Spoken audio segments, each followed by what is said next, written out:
Hello, everybody, and welcome to the Q&A webinar for 101 Mixing Tricks for August. Thank you for being on. We'll wait for a few people to get going here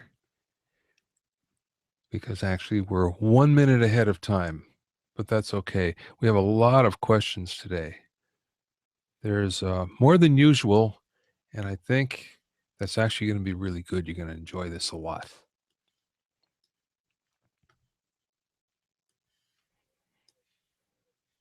So, tell me where you're from. I always like to know where everyone that's joining us here, where they're from, and also tell me what you do. If you're an engineer, if you're a musician, if you're a producer, if you're a songwriter, I'd like to know because that helps me kind of tailor my answers as well. So the more information you can give me, the better I can serve you. And welcome everyone to the Q&A webinar for 101 Mixing Tricks. Tell me where you're from in the chat window there, and I will tailor my answers accordingly.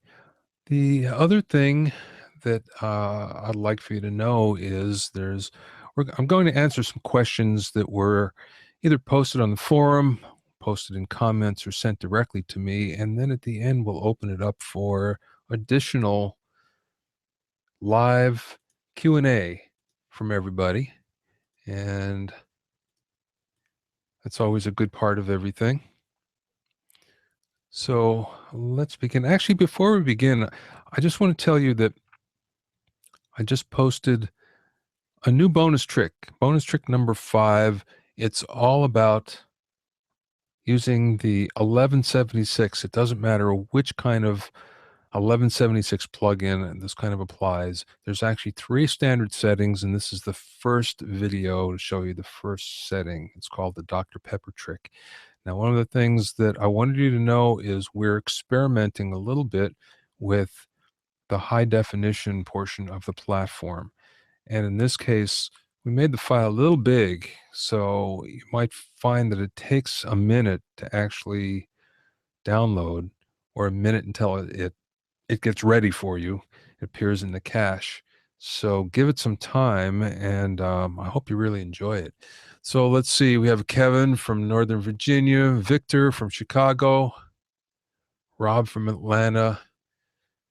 Kevin's a producer and mixer. Rob's a studio owner and producer. And we have Randy from Colorado. Stan's from Germany, songwriter and performer. Well, welcome everybody. And let's begin. Here's a question from Norm. On our first album, I applied a multipressor, I think he means a multiband compressor, to a lot of our instrument tracks, and with fairly good results. My initial instinct was that I needed to cut the hot peaks in each range. My only question here concerns my initial thought. Is the aim of the multiband compressor to level out those peaks? I'm sure there's probably something I'm missing. Well, one of the problems that people get into, or let's just say this, don't expect the multiband compressor to take the place of an equalizer, because in many cases it will, in some cases it won't. For instance, if you have some nasty peaks that seem to be coming and going in a particular track, a multiband compressor will take care of this very, very nicely. If, however, you have to carve the track in order to allow it to find a space in the mix, then a multiband compressor is usually not going to do as good a job as an equalizer. Sometimes it will, but you can't expect one to take the place of the other. What I would do is go to whatever you know how to work first. So in other words, if you're more comfortable using an equalizer, go to that. If you have the time, try the multiband compressor. And it takes a while to learn how to set up. Once you get the hang of it, though, it can be really cool. And you can use it to carve a little bit, but it's not as easy, at least right off, as an equalizer. And sometimes it doesn't do as good a job. Sometimes it does, but there is a difference between them, so you should know. So, Norm, I hope that helps.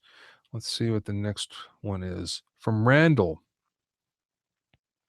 If you made an orchestra type piece and they were on separate tracks, it'd be cool to pan the way you see them, like the violins to the left and the bass and cello to the right, in relationship to the way you're looking at the stage from the audience.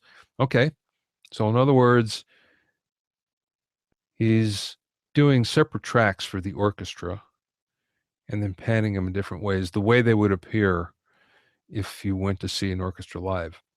Okay, he goes on. I got the idea from Mark Hornsby, who pans drum mics like they're set up on the drums, small toms to one side and panning around the floor times to the other. Is this the concept you're trying to teach me? Well, yes and no. I hate to be so vague, but let me give you the two scenarios. The first scenario is you want your panning to exactly mirror what you see in a live performance. If that's the case, then that's the panning you want. And it's the same thing with the drums. Then you'll pan everything the way you're looking at the drummer. Sometimes that doesn't work in a mix, and sometimes you don't really care if that works or not. So you'll just use the panning however it seems to balance the mix, or sometimes you're going to use panning, as you've seen in some of the tricks. You use the panning so you don't have to use an EQ to make something stand out in the mix or make something not disappear in the mix. So it really depends on your motives in the mix. Sometimes you want it one way, other times you want it another way. There's no one answer. And to a lot of these questions, there's never one answer for the most part. There's lots of answers because every song is different, every arrangement is different, the players are different, the environment's different. So what works on one song might not work on another. I hope that answers your question, Randall. Here's the next one from Victor. You mentioned, I think Victor's on the call here. You mentioned that in mono, the instrument cancels itself out. I added a single mono piano, guitar, vocal to the mix. You can't hear the mono track because it's completely buried and does not affect any stereo width since there's nothing for effects to grab onto. Okay, I'm not sure what you mean there, but I think you're saying that when you add a second mono instrument or when you duplicate the track, then you're having trouble hearing the effect. I think that's what you're asking. Let's go on here. When someone switches to mono, the effects disappear, but the mono track I placed still remains so the instrument doesn't disappear. You say, well, the effect is gone with the mono track. Yeah, I agree, but the effects are gone anyway since the listener is listening to mono. Only now the instruments are still there. Okay, let me go to the first one. You should be able to, in stereo, if you add an effect, you should be able to hear it under most circumstances. Sometimes you don't want to hear it, you want to feel it. You want to give something space and not necessarily call attention to the effect. Oh, okay. Victor says the effect was panning beyond the speakers. Okay, I see what you're saying. Yeah, well, again, when you pan beyond the speakers, that means that you're actually placing one track out of phase. So in other words, you're duplicating the original track and you're putting one out of phase. So now what happens is you can pan and it seems like they're way beyond. You can pan hard left and hard right, and it seems like they're beyond the speakers. This doesn't work all the time. It only works in special cases. And as you've seen, if you go to mono, then you're going to have some things disappear because they're out of phase. Now, let me just tell you that if you're mixing in mono, sometimes these big effects that you have will totally disappear. They're supposed to. Don't be alarmed if that happens, because in mono, don't forget, there are things that are, anything that's out of phase will be canceled out, and effects many times are out of phase. So in this case, if you're doing MS, for instance, and there's a trick in there for MS, of course, you're going to have some things cancel out if it's a very affected mix, if you have a lot of that in the track. And it depends, again, how much you actually added. That trick isn't used all that often. So don't get hung up on it, because it's not something that you're going to use every mix. And, you're only going to use it for an effect, and sometimes only for a little part of the track. So if something jumps out at you. I hope I answered that for you, Victor. Okay, from Harry. Thanks, Bobby. I never knew about touch automation. So cool. I have a small Pro Tools question, though. When I start playback with the space key at point A and stop playback at point B, when I start playback again, it continues from point B, whereas in your example, it seems to keep starting from point A. I need to switch to the edit window all the time and scroll back in order to start from that point again. Would you happen to know the setting I need to alter in order to make it work like your Pro Tools? Yeah, and I have a picture here.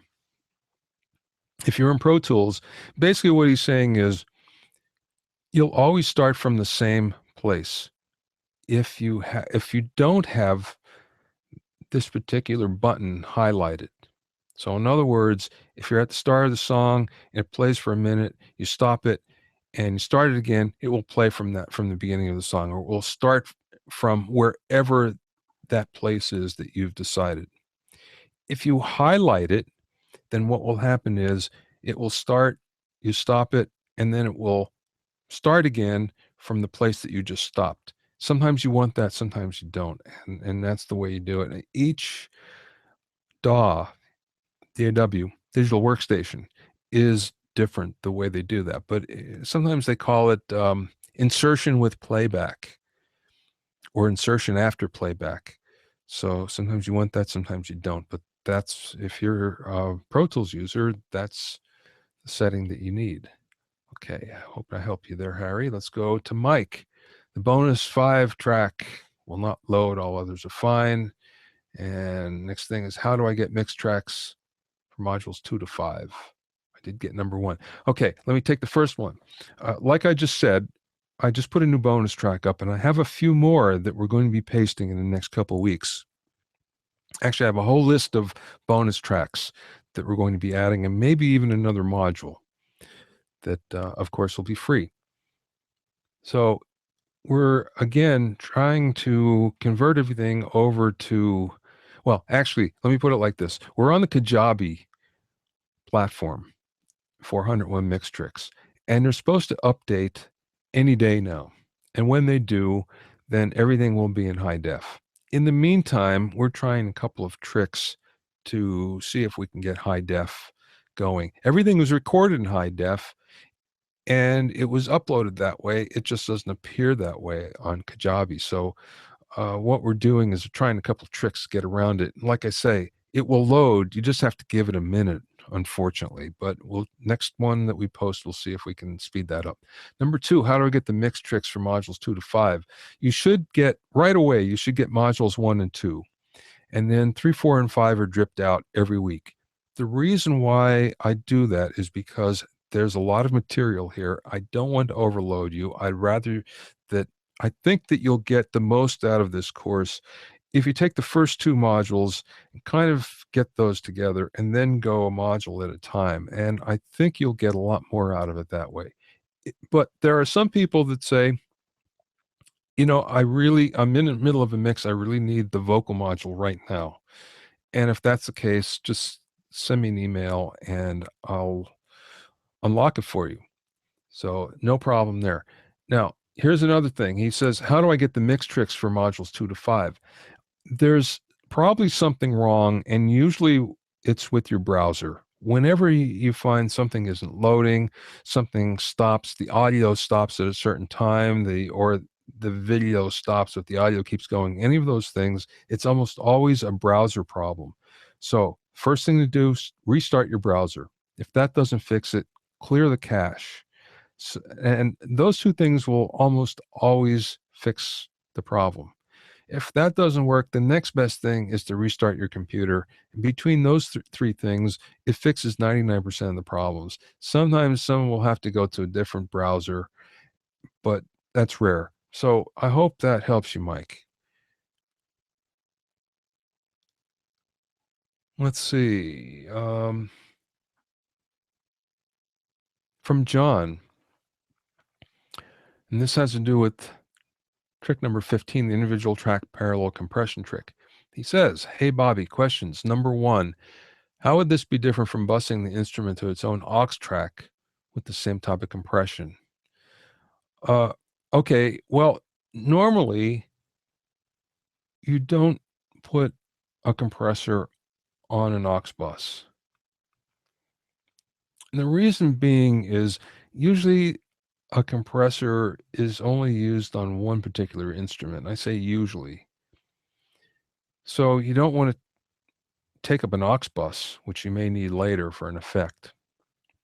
Okay, that being said, in this case, there's a bunch of instruments. There's all the drum tracks that are going to the aux bus or going to the compressor. So yeah, you can do that. I mean, it will work. Again, if you only have a limited number of aux buses, as some workstations do, you have to keep that in mind because, or a limited number of buses available to you, because at some point you may run out. And, again, that's a problem. You might rather have those buses for effects. Now, for instance, it's nothing for me to use 20 buses or no, 20 stereo buses in a mix. And this will be for, and none of these will have to do with the compressor. All of them will have to be, all of them will be either for groups or they'll be for effects. A lot of groups. I do a lot of groups. I group the drums. I group the toms within the drums. I'll group the overheads. I'll group, for instance, if there's a snare, I may group that. If there's a number of kick drums, an in kick, an out kick, I'll group that. I'll group the guitars. So there's always a lot of buses used, and I don't really want to take it up. Although, again, sometimes you have to use a bus in order to do this. So again, depends on the mix. If you have a lot of auxes, yeah, go for it. Okay, number two, is there a chance that the duplicated track will start to flange? It shouldn't. So in other words, if you duplicate a track and you put compression on it for parallel compression, so one track has no compression, and that gives you the transients, and the second track has a lot of compression, that gives you the body, the fullness, the attack. You shouldn't have a problem with anything flanging. Now, the only time that will happen, I think, if you accidentally bump something and you bump it backwards or forwards. So the duplicated track or even the original one gets bumped. So it's now no longer in perfect sync. And then you'll hear something flange. Other than that, you shouldn't hear it. Oh, now here's another time where it might happen.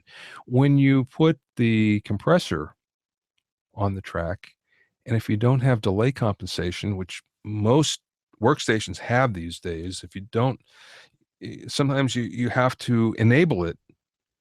But if you don't enable it, then you might hear it takes some time to get through the compressor. So yeah, then you'll hear a flange, but just make sure you have the delay compensation enabled. Most workstations do it automatically, but some you have to actually tell it to do it. Okay, here's the next one from Jared. My question for you as an engineer is used real old school consoles and tape and now mixing in the box. Do you find that any of the console and tape emulation plugins have much use in your mixes, or that they bring you a little closer to the sounds of yesterday? I hate to tell you this, Jared. I don't care about the sounds of yesterday. I wasn't all that enamored with them then. I like what I get now. I don't use any of the emulation plugins. None of them, the console or emulation plugins. I'm happy with what I get in the box. There are many engineers, old school engineers, that can't get a mix together unless they have that quote unquote classic sound. And for them, that will really help them. Does it help? Yeah, sometimes it gives you some glue, sometimes it's good, but for me, I don't much care about the sounds of yesterday. I'm more concerned about the sounds of today. So that being said, I don't always get that, but I really try to just use what I have available and I don't try to go backwards on anything. From Stan, 3 questions. 1, is it best to have the whole mix set up before adding any effects? Oh, and this has to do with trick number 25, layered reverb trick. So he says, is it best to have the whole mix set up before adding any effects, or do you play around with the reverbs, etc., while still adjusting the basic mix? I'm going to give you an ambiguous answer again. Yeah, it's both. There are some mixers that will have all of their effects preset. And I'm one of those. I kind of know what I'm going to use ahead of time, or at least the basics of what I'm going to use. It doesn't always work out that way, but I'll try to have at least a couple of reverbs and a couple of delays set up before I even start, because I know I'll most likely use those. There may be more as you go along. So what you'll find is there are certain instruments that need some effects right off. Um, the drums are one, for instance. You might want to put some ambience around the drums, especially the snare. So even before you start, you might just want to put that on right away. On the other hand, sometimes you're better off to get a kind of a rough mix up and then start to add things. Because if you have leakage, for instance, you just don't know how everything's going to sound until it all gets together in a mix. So there are some times when each of those things work. There's not one good way to do it. Again, most engineers that I know usually have some sort of effects already preset. Some have a lot. Some will have 10 different things all ready. Not that they'll use them, but they'll have them ready. And other engineers, won't have anything and they'll just do it as they go along. I'm kind of in the middle. I'll have a few things and as I go along, I'll add more things. Okay, let's see. Number 2. Trick number 25. How many different reverbs are okay to use, and does it make any difference in what order they're in? Short, medium, short, long. It's okay to use as many as you need. What does that mean? Well, there are some times when you only need one, and it acts as a glue, pulling everything together, using the Abbey Road reverb trick, for instance. There's so many hit records from the old days that only used one reverb because that's all they had, and those records still sound great. Modern mixes use a lot of effects, reverbs and delays, more delays than reverbs actually. There might be a separate one on the snare, there might be a separate one on toms, there might be yet another one across all the drums as sort of a glue. There might be one for guitars, there might be one for keyboards, there might be a separate one for vocals, or 2 sometimes. So it really depends on the sound you're looking for. Again, every song is different. Some songs need a lot more, some songs need less. Usually there's one reverb that you'll have that will kind of be the glue, and a little bit will go on everything. Not necessarily everything, most things. So again, I'll usually have 3 or 4, and they vary. There's always a long one.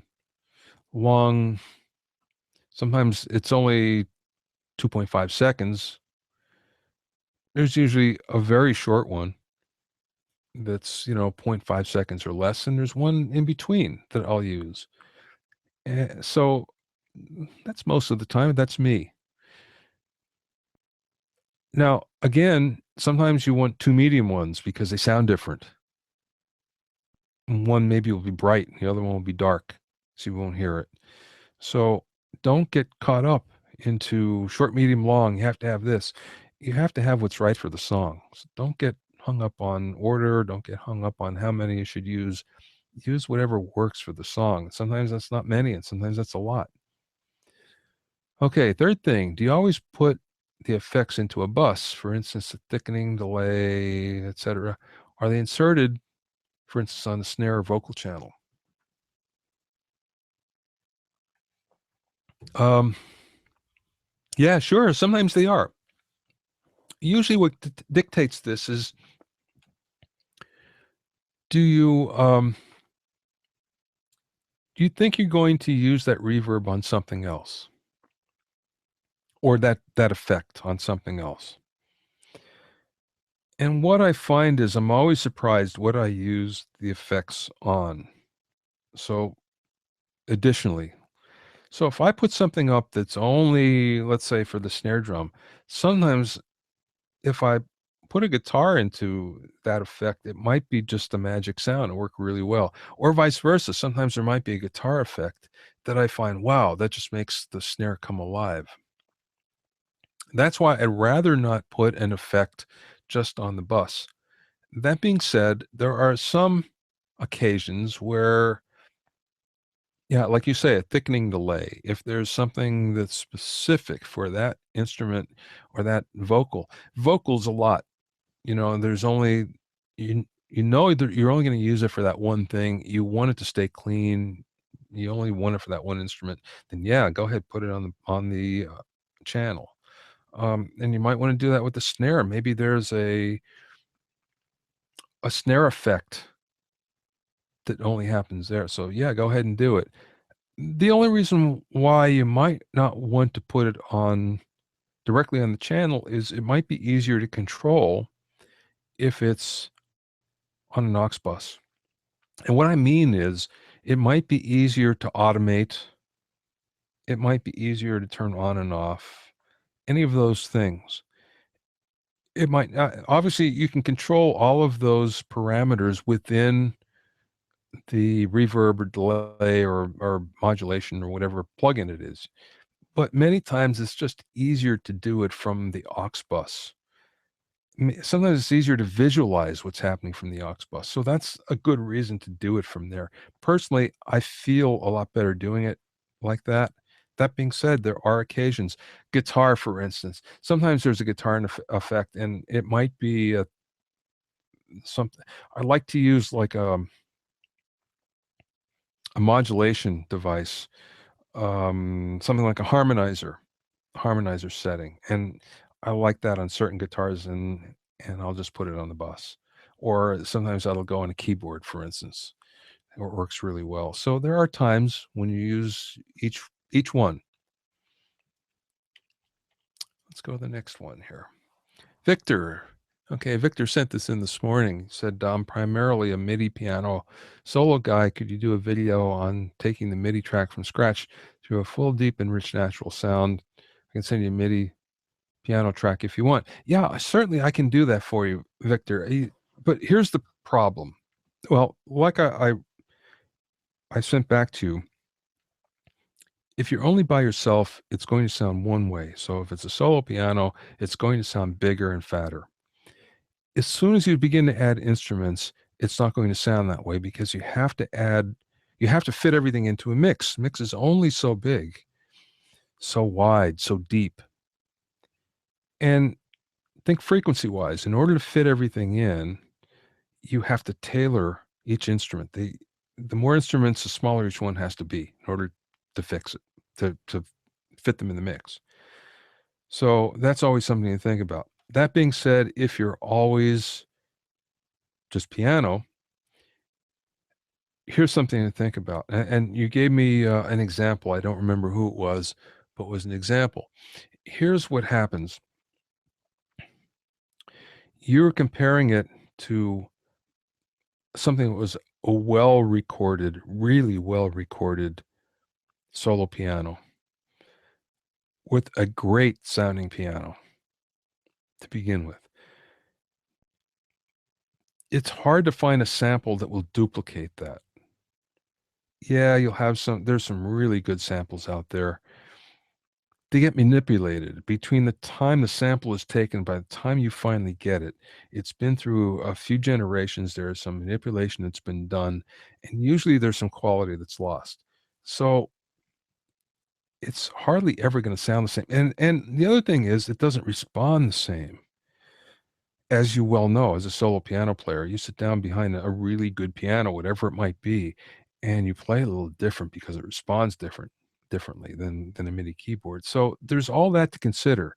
But yeah, if you want, I'm happy to do something for you that if it will help. No problem. Let's go to our live Q&A. But before that, there's a couple of questions I see here. Lauren says, is there a way there can be PDFs accompanying every trick? Well, there actually is. There's a PDF checklist at the beginning and the end of each module. So in other words, on the intro of each module, if you look down where it says downloads, there's a PDF, and that includes every trick within that module.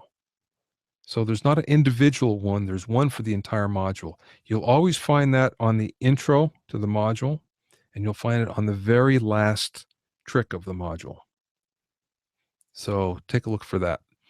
Okay, Randy says, thanks for my panning questions. Victor says, you mentioned grouping just now. I assume that you're keeping frequency ranges grouped for better EQ control. No. When I'm talking about grouping, I'm talking about levels, talking about grouping instruments together so that you move one fader within the group or one master fader, and all the levels come up and down at the same time. And it just makes it easier to do a mix after you kind of gotten that internal balance. You'll see that a lot like on background vocals, especially these days when background vocals might be really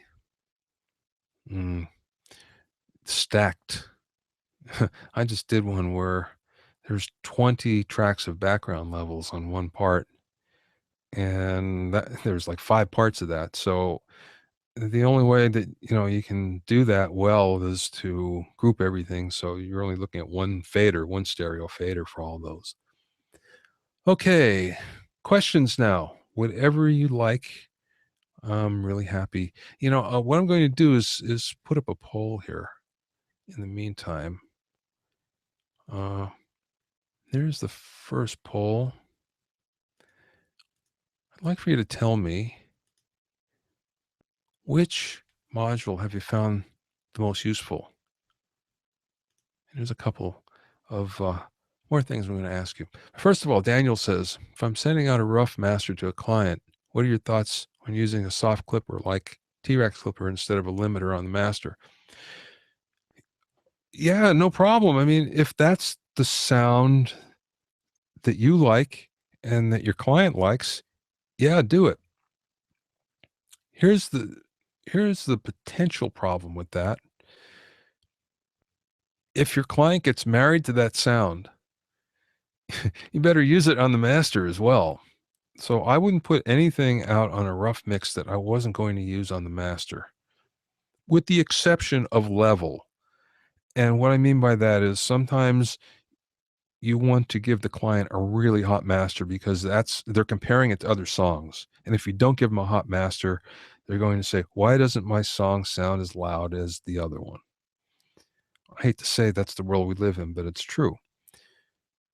What a lot of mixers will do is they'll back the level off a little bit by a few dB when they give it to a mastering engineer. And that gives the mastering engineer a little bit more to work with, and you just tell him, okay, jack it up then as loud as you can.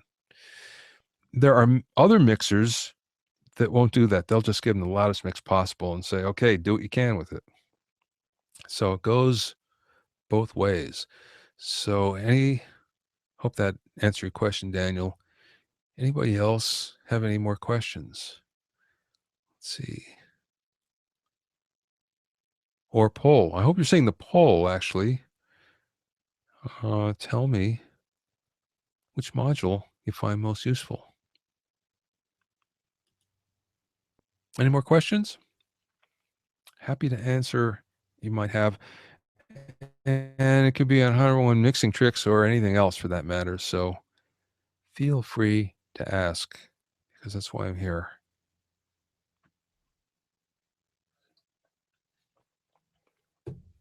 Okay, here comes another one from Daniel. When recording vocals, what are your thoughts on using a tube preamp with a tube microphone, an LA2 compressor? People say too much tube might sound a little too thick. Depends on the vocalist, Daniel. Sometimes what you'll find is a vocalist has a thin sound, and that signal path will work really well. Sometimes you'll find the vocalist will be very heavy and very thick, and that won't work as well. So you have to tailor the microphone and the signal chain to the vocalist. Usually what will happen is you'll go to a signal path, a microphone signal path that you know works well, and then go from there. A lot of times if I'm working with a new vocalist, I'll put 3 or 4 mics up and different ones. I'll put, for instance, something like a SM7 and a U87 or whatever the best vocal mic I have around, a U47 or clone like that or something like that. And maybe even a small diaphragm microphone and an RE20 and just see what works best. And if I get something close, then maybe I'll change the preamp just to see if I can make it fit better. Now, again, a lot of this has to do with fitting it into the track. So something that sounds really good in the vocalist by itself might not work in the track. So all that comes into view here. You have to think of the whole package. Okay, let's see. Randy says, I'm still in module 1. It's been awesome. Well, cool, Randy. I'm glad you like it. I have a decent amount of experience in live sound, but very limited in studio. So this is terrific. Cool. Yeah, different animals and vice versa. If you go from the studio to live sound, it can be daunting and intimidating because, for instance, live sound has changed so much. And it's just recently I've kind of gotten back into it a little bit, and wow, everything has changed, so much. So vice versa. Rob says, what's your favorite overhead configuration? Depends on the room. And it depends on the type of music. For instance, if there's a big room, high ceilings, what I've used a lot lately and I really liked is the Glyn Johns configuration. And this is the famous stereo configuration that he used with Zeppelin and The Who way back when. And it's a really strange looking one, but it sounds great. And it's basically one overhead over the snare drum, and the other one sits a little behind the floor time looking in at the snare drum. And it looks crazy, but boy, it really sounds good. And the original one just had 3 mics, those 2 overheads, and a kick drum mic. I augmented, I put some spot mics up on toms and of course a snare, and I think it sounds better that way. That's one I like. If, for instance, I have a small room with really low ceilings, then you don't want it to bounce off the ceiling. You don't want to catch that splash. So you want the mics closer to the cymbals, and then what you have as a result is they're cymbal mics more than getting the whole kit. Now, the Glyn Johns formation that I just told you about, configuration, that's basically picking up the whole kit, and the other mics are just kind of, you just barely put them in there. And when you do it, when you're miking the cymbals, it's the opposite, where those aren't picking up the rest of the kit, or not much. So it's a different sound. Now, if it's something that's jazz or pop or something that has that's different type of sound, I like an XY over the blues, for instance, is good. And if, again, you have high enough ceilings, an XY configuration over the center of the drums, small diaphragm microphones, and you use that as most of your sound. And again, all the other microphones kind of blend in with that. So it, kind of depends. Okay, let's see. Stan says, when doubling the snare with the sample, what's essential to look out for? Well, you're not doubling it, Stan. What you're doing is you're augmenting it. And I'd say 100% of the mixers that I know do this. They don't replace a snare. They don't double it. They augment the sound. So in other words, you're just sneaking it in there so it sounds fuller or snappier or whatever the case. If you have to change, sometimes, I mean, you have to change the sound of the snare. Sometimes it's so bad that you have to replace it completely, but that's rare. Usually by just augmenting it, it sounds better. So the best thing to do is find something that's compatible with the snare sound that you have and sneak it in there. And just about the time you hear it it's usually enough. Now, again, this is not just the snare itself. This is with the whole drum kit and the whole track. And just about the time you begin to hear it in the track, it's doing what it's supposed to do. Okay, Victor again. Trick number 6, dynamic panning beyond the speakers. In addition to your technique, I added a mono track with no effects. When I hit the mono button, the stereo effects went away. The mono track remained. As you say, they're two separate animals. This way you don't lose the instrument. Let's see. Not seeing the rest here. Anyway, yeah, you're right. As an example, I'm friends with a lot of the guys from the old days. And I'm talking about the Abbey Road days, doing the Beatles and all those 60s bands and everything. And they tell me that for a long time, they cared more about the mono mix than the stereo. And they would spend hours on the mono mix and 15 minutes on the stereo mix. Just didn't matter as much to them. They felt the mono mix was much harder to do than the stereo. And I find that as well. Usually, if you put something in mono and you get it to sound really good, when you let it go back out the stereo, it sounds really good, so much better. So that's why I always like to check everything in mono. Vince, you ever have a live webinar mix session? No, but that's a good idea. You know what? That's a really good idea. So let me see if I can set that up in the future. Kevin, I struggle with getting good guitar recording. Do you recommend DI guitar recording and then reamping or recording from a mic guitar amp? Well, your definition of what's a good sounding guitar sound is, it's a moving target. It's different for everybody. Again, what works in the track? Let's say if you're doing like AC/DC, where there's no overdubs, like in Back in Black, there's nothing. It's two guitars, bass, and drums. That's it. Even during the guitar solo, there's only one guitar in a guitar solo. It's as bare as you can get it, and that sounds great. But the sound for that is distinctly different than something where there's a lot of layers.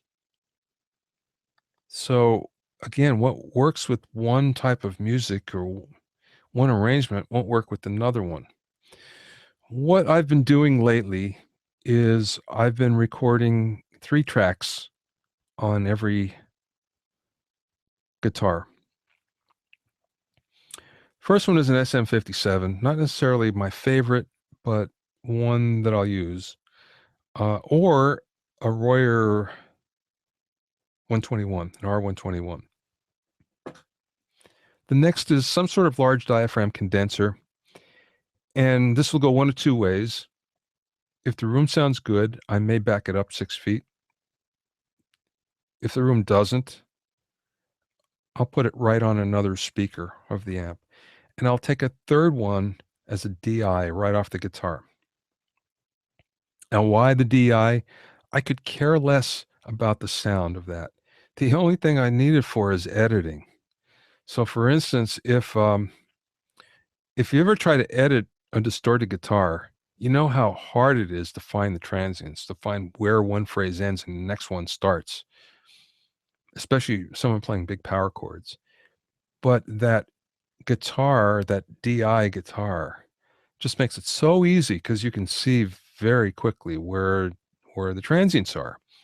So I'll have that. But it's also kind of a backup if I need to augment the sound at all. And again, just like with the snare, sometimes you want to augment the sound. So you can either reamp it, send it back out to another amp, or use a plug-in on it. And all those 3 tracks suddenly, or all 2 tracks, whatever number of tracks you have, suddenly sound a little better. So again, it's whatever works in the track. Don't forget, usually there's a lot of different guitar sounds on most um, pop music these days. On most music these days, you'll find 3 or 4 guitars, and you'll find something that's really clean. You'll find something that's a little dirtier, and you'll find something that's really dirty somewhere. So they all sound different. What's a good sound for each of them? Well, what works in the track? Let's see. From Randy, like Kevin, I tried to record my steel resonator with a small condenser microphone. It sounded thin and cruddy. Any thoughts? Well, yeah, it depends where you're placing it. You may be placing it in and the best thing to do, if you're placing it on the strings or near the bridge, it's going to sound really small. Usually on a resonator guitar, you're more on the body, and almost always you use 2 mics. You'll use something that's darker, and you'll find that in this case, using a condenser microphone might not be in your favor. It actually might sound better with normal dynamic mics, and even SM57s, 58s, sound better. And one on the body and another one on the bridge, or sometimes where the neck meets the body. And you'll find that you get a nice combination there. So try that first. Daniel, I've been reading your book, Mixing Engineer's Handbook. It's really incredible. I'm going to buy the Mastering Engineer's Handbook, 3rd edition next. Thanks for writing such great books. Thanks, Daniel. I'm glad you find them useful. There's been a lot of effort that's gone into those, and it's nice when people actually find them useful. So I'm looking here at the poll, and it seems like everyone finds the effects as the most useful so far. Some like techniques and some like the vocals. Very cool. Let me give you one more poll, and then we'll answer another question. Okay. Here's something. I've been thinking about putting together a premium event here in LA, here in Hollywood, and it will include some mixing with some very cool hit makers. And it will also include taking a tour of all of the cool studios you've read about, which will mean the Record Plant, Ocean Way, which is now United Recorders, Cello, Capitol, all of the cool ones that you've heard about. So I just want to know if there's any interest in that. It'll probably be like a 2 or 3 day event. One day will just be, and we'll take in not only that, some of the groovy hangouts as well in Hollywood. So if you haven't been to Hollywood, or if you haven't been able to hang at these places, it might be a cool thing. So anyway, let me know if you'd be interested in that, and I'm happy to put that together. That's one of the next projects we have here. Any other questions? I'm really happy to answer anything you might have. Doesn't necessarily have to be about 101 mixing tricks. Okay, well, it looks like that's it.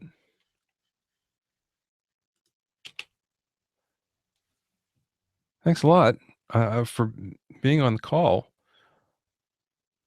I hope I helped you. I hope I answered your questions. Don't forget that you can hear a replay of this, and anytime you miss one of these things, you can always catch it on the Q&A section on your dashboard, 101 mix tricks.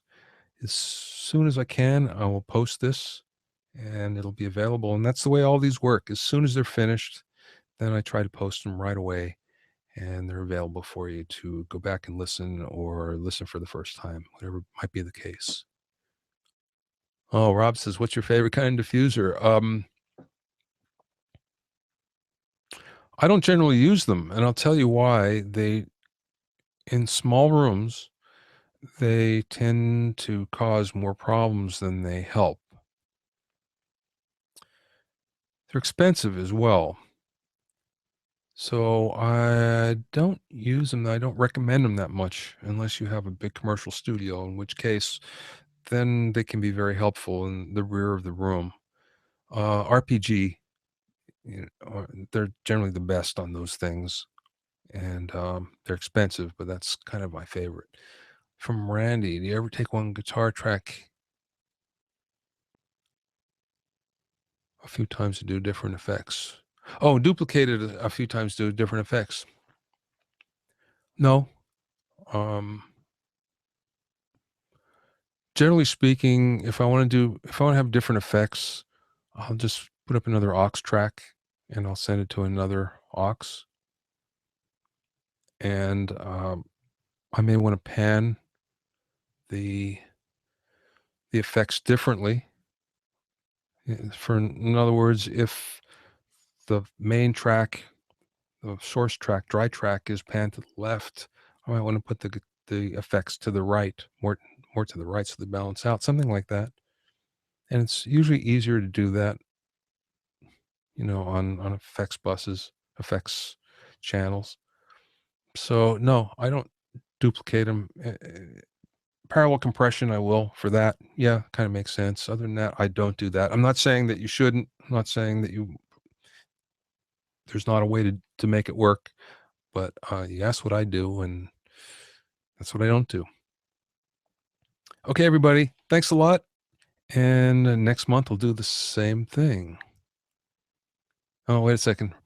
Randy has another one. A diffuser is different than acoustic treatment. Yes, it is. Yes. A diffuser does just that. It will bounce the signal coming from the speakers around the room, only at a diffuse angle, so it doesn't come back and cancel out. Where if you have an acoustic panel, it absorbs all that. So absorption usually works better in a smaller room. Victor says, enjoy your tricks. Your lessons are not wasted on me. Thanks so much. I'm so glad, Victor. Yeah, well, let me know if you don't like something and I'll see if I can fix it. Okay, everybody, thanks a lot, and I will see you next time.